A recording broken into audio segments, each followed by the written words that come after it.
Assalamualaikum warahmatullahi wabarakatuh.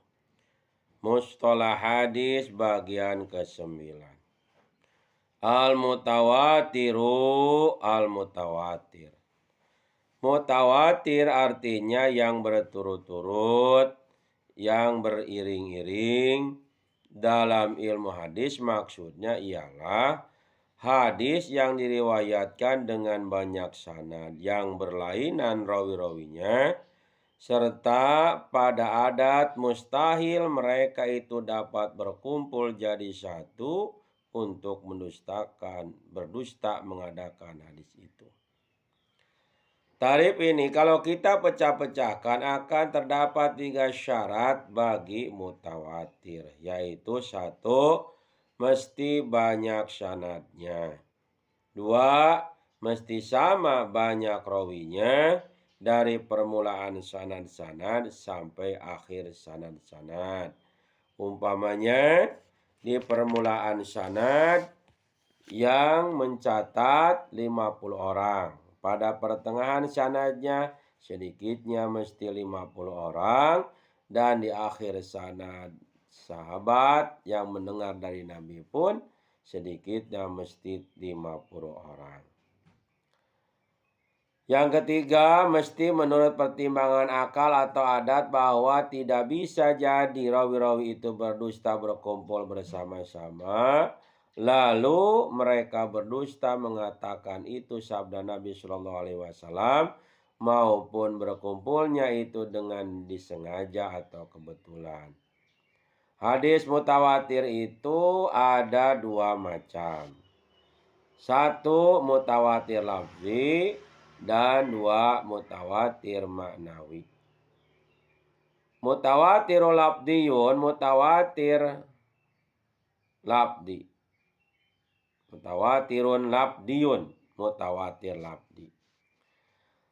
Lafdi artinya secara lafaz. Jadi mutawatir lafdi itu ialah mutawatir yang lafaz hadisnya sama atau hampir bersamaan. Contohnya seperti sabda Nabi Shallallahu Alaihi Wasallam, man kadzaba alayya muta'amidan falyatabawa maq'adahu minan nar.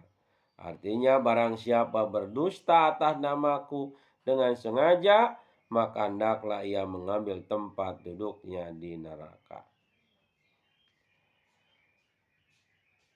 Hadis ini dinyatakan orang dari jalan 100 sahabat Nabi Shallallahu Alaihi Wasallam. Lafaz-lafaz yang orang ceritakan hampir semua bersamaan dengan contoh tersebut. Di antaranya ada yang berbunyi begini. Man taqawwala alayya ma lam aqul falyatabawa maq'adahu minan nar, Ibnu Majah.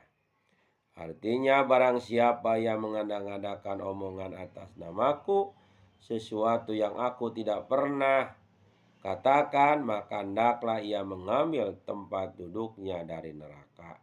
Ibnu Majah. Dan ada lain begini, wa man qala alayya ma lam aqul falyatabawa maq'adahu minan nar. Al-Hakim. Artinya, dan barang siapa yang berkata atas namaku sesuatu yang aku tidak pernah katakan, maka hendaklah ia mengambil tempat duduknya dari neraka.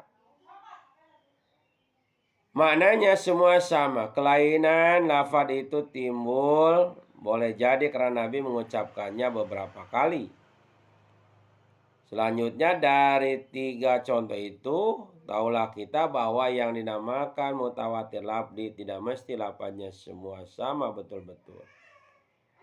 Hadis tersebut diriwayatkan oleh berpuluh-puluh imam ahli hadis, diantaranya Bukhari, Muslim, Darimi, Abu Daud, Ibnu Majah, Turmuzi atau Yalisi, Abu Hanifah, Tabrani, dan Hakim.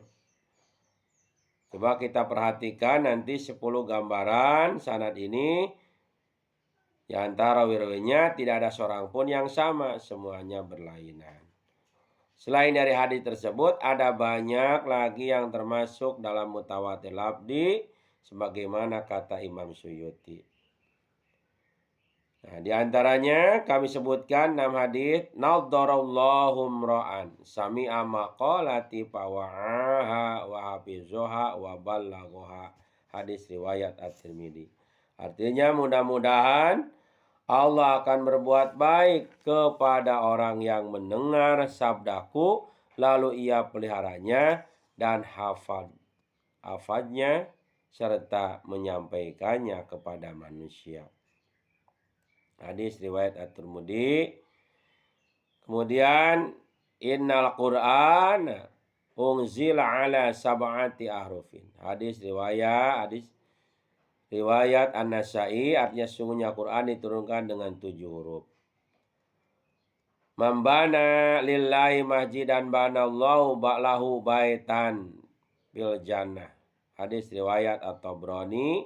Barang siapa mendirikan sebuah masjid karena Allah, maka Allah akan mendirikan baginya sebuah rumah di surga. Kullu syarabin askara fahuwa haramun. Hadis riwayat Imam Al-Bukhari. Tiap-tiap minuman yang memabukkan maka dia itu adalah haram. Innal islama bada ghoriban wa sayaudu ghoriban. Artinya sesungguhnya agama Islam itu timbul dengan keadaan asing dan akan kembali dengan keadaan asing juga. Hadis riwayat Ad-Darimi. Kullun muyassarun lima khuliqalahu. Hadis riwayat Bukhari. Tiap-tiap seorang dimudahkan kepada apa yang sudah ditakdirkan baginya. Mutawatir lafzi ini sebenarnya tidak termasuk dalam pembicaraan ilmu hadis.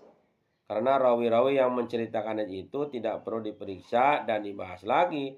Sebab 3 syarat mutawatir yang tersebut tadi yang sudah dijelaskan sudah memadai untuk menetapkan keyakinan kita akan benarnya dari Nabi Shallallahu Alaihi Wasallam.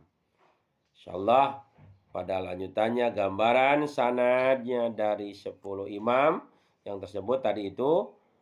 Nah, ini waktunya cukup. Sementara itu dulu. Assalamualaikum warahmatullahi wabarakatuh.